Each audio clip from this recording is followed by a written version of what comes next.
الحمد للہ نحمده ونصلی علی رسولہ الکریم۔ ایک اور گناہ اور جرم جسے معاشرے میں گناہ نہیں سمجھا جاتا وہ ہے حسد کرنا، جیلسی جسے کہتے ہیں۔ حسد کا مطلب ہے کسی کے پاس کوئی نعمت ہے تو اسے دیکھ کر آپ خوش ہونے کے بجائے جلنا شروع کر دیں، اور آپ کے دل میں یہ تمنا پیدا ہو جائے کہ کاش اس سے یہ نعمت چھن جائے، نہ رہے اس کے پاس۔ یہ چیز بھی ہمارے معاشرے میں عام ہے۔ کسی بھائی کے پاس پیسہ آ جائے گا، دوست کے پاس پیسہ آ گیا تو غریب دوست اسے دیکھ کے جلنا شروع کر دیتا ہے۔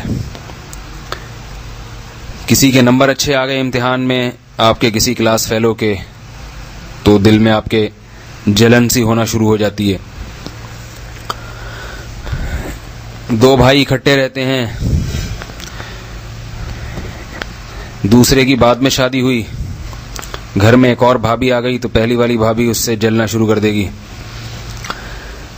کہ بھئی اس گھر میں ایک اور کیوں۔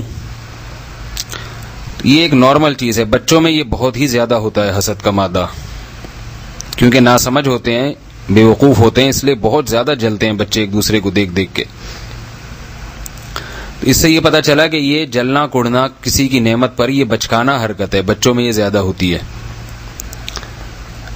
اگر یہ بڑوں کی حرکت ہوتی تو بچوں میں زیادہ نہ ہوتی۔ بعض دفعہ حسد صغیرہ گناہ کی فہرست میں اور بعض دفعہ حسد کبیرہ کی فہرست میں داخل ہو جاتا ہے۔ اگر آپ کے دل میں کسی کی نعمت کو دیکھ کر جلن پیدا ہوئی اور آپ نے اسے تھوڑا سا نقصان پہنچایا تو یہ صغیرہ گناہ ہے، اور زیادہ نقصان پہنچانے کی کوشش کی تو یہ کبیرہ گناہ میں داخل ہو جائے گا۔ آج کل سب کو یہ بات معلوم ہے کہ تھوڑی کوئی چیز ہے ہی نہیں۔ جو بھی کسی کو نقصان پہنچاتا ہے تو بھر کے نقصان پہنچانے کی کوشش کرتا ہے، اور حقیقت میں حسد کرنے والا اپنے ہی آپ کو نقصان پہنچاتا ہے۔ یہ جیلسی اور حسد اتنی بڑی برائی ہے کہ اس سے بڑی بڑی برائیاں جنم لیتی ہیں۔ قرآن مجید میں ہے ام یحسدون الناس علی ما آتاہم اللہ من فضلہ۔ یہودیوں کو سب سے زیادہ حسد رسول اللہ صلی اللہ علیہ وسلم پر ہوا کہ ہم دنیا کے امام تھے، موسیٰ کلیم اللہ کے ماننے والے، یہ عرب کے بدو جنہیں لکھنا پڑھنا نہیں آتا، ان میں خدا نے پیغمبر کو کیوں بھیج دیا؟ تو اب ہمیں ان کو مقتدا اور رہبر ماننا پڑے گا تو ہم چھوٹے بن جائیں گے اور عرب بڑے ہو جائیں گے۔ اسی جیلسی میں، حسد میں انہوں نے ایک سچے نبی کا انکار کیا اور ہمیشہ ہمیشہ کی جہنم کے مستحق بنے۔ تو اللہ تعالیٰ نے اہل یہود اور اہل نصارہ کے اس حسد کا بھی قرآن مجید میں ذکر کیا ہے کہ یہ محمد صلی اللہ علیہ وسلم سے جلتے ہیں۔ ہاں، بہت سے ان میں ایمان بھی لائے اور بہت سے جیلسی کی وجہ سے انکار کر بیٹھے۔ تو اب سوچ لینا چاہیے کہ حسد کتنی بڑی آفت ہے کہ جس سے انسان بسا اوقات ایمان کی نعمت سے محروم ہو جاتا ہے، پیغمبروں تک کا انکار کر دیتا ہے۔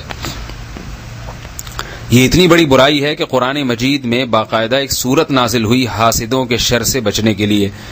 قل اعوذ برب الفلق من شر ما خلق ومن شر غاسق اذا وقب ومن شر النفاثات فی العقد ومن شر حاسد اذا حسد۔ فرمایا نبی آپ اللہ سے پناہ مانگیے حاسد کے شر سے جب وہ حسد کرنے لگے۔ اب یہ ایک ایسی چیز ہے، بسا اوقات اس پہ انسان کا کنٹرول نہیں ہوتا، غیر اختیاری طور پر انسان کے دل میں کسی دوسرے مسلمان کے خلاف جذبات بھڑکتے ہیں۔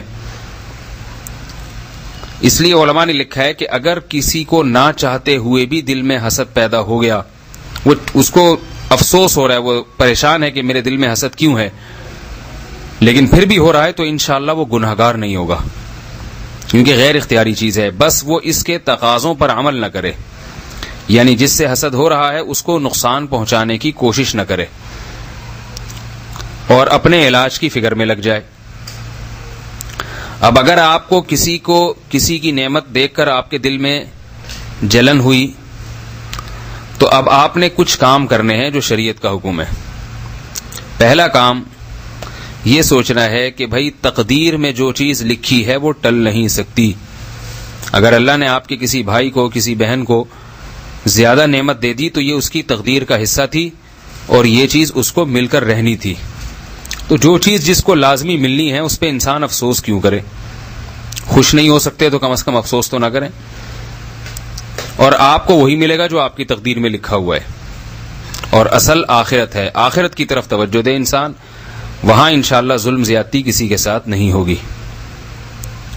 دوسری چیز، جس کے لیے دل میں حسد پیدا ہوا اس کے لیے دعا مانگی جائے کہ اے اللہ تو اس کو اس نعمت میں مزید ترقی دے دے. یہ کام تو بڑا مشکل ہے، دل تو چاہ رہا ہوگا کہ اس کو کچل دیں، گردن دبا دیں، اس کی بد دعائیں دے دے کے مار دیں اس کو. لیکن ایسے موقع پہ یہ سوچنا چاہیے کہ ایک مشہور مثل ہے کہ اگر کوؤں کی بد دعائیں سے بیل مرتے تو کوئی بھی بیل زندہ نہ رہتا دنیا میں.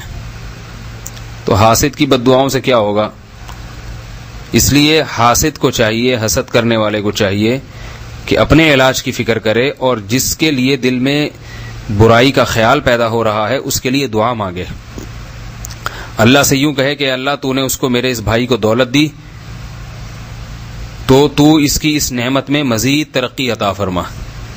دل تو جلے گا لیکن اس سے آپ کے دل میں حسد کے خیالات ختم ہو جائیں گے اور جس کے لیے دعا کر رہے ہیں اس کی محبت دل میں پیدا ہو جائے گی.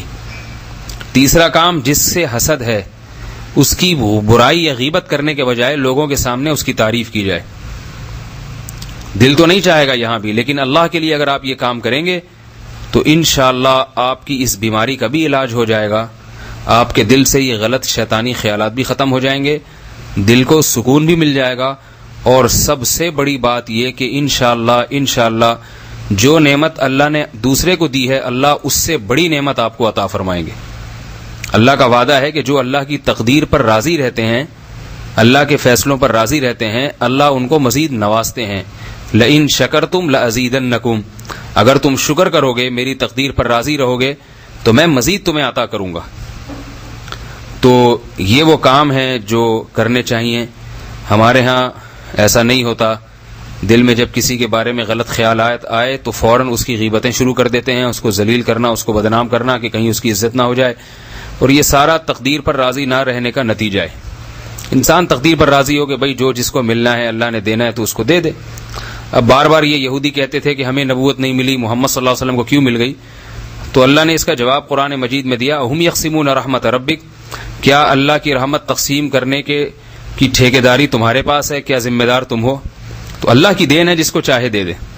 پھر اللہ نے قرآن میں فرمایا کہ ہم دولت جس کو چاہتے دیتے ہیں. تمہاری مرضی سے دولت تقسیم نہیں ہوتی تو نبوت کیسے تقسیم ہو سکتی ہے؟ تو حالانکہ دولت تو نبوت کی نسبت بہت ہی کم درجے کی چیز ہے. تو تقدیر پر اگر انسان راضی رہے کہ جو میری قسمت کا ہے مجھے ملے گا، جو اس کی قسمت کا ہے اسے ملے گا، تو پھر یہ فاسد خیالات انسان کے دل میں پیدا نہیں ہوتے. رسول اللہ صلی اللہ علیہ وسلم نے فرمایا، حدیث میں آتا ہے کہ لا تحاسدوا ولا تباغضوا، اے مسلمانوں ایک دوسرے سے حسد نہ کرو، بغض نہ رکھو. وکونوا عباد اللہ اخوانا، بھائی بھائی بن کے رہو، دوسرے کی خوشیوں پہ خوش ہوا کرو، پریشان نہ ہوا کرو. کتنی پیاری تعلیمات ہیں. اللہ ہم سب کو ایسا ہی صاف دل عطا فرمائے. اور ایک روایت میں آتا ہے کہ حسد نیکیوں کو ایسے کھا جاتا ہے جیسے آگ لکڑی کو کھا جاتی.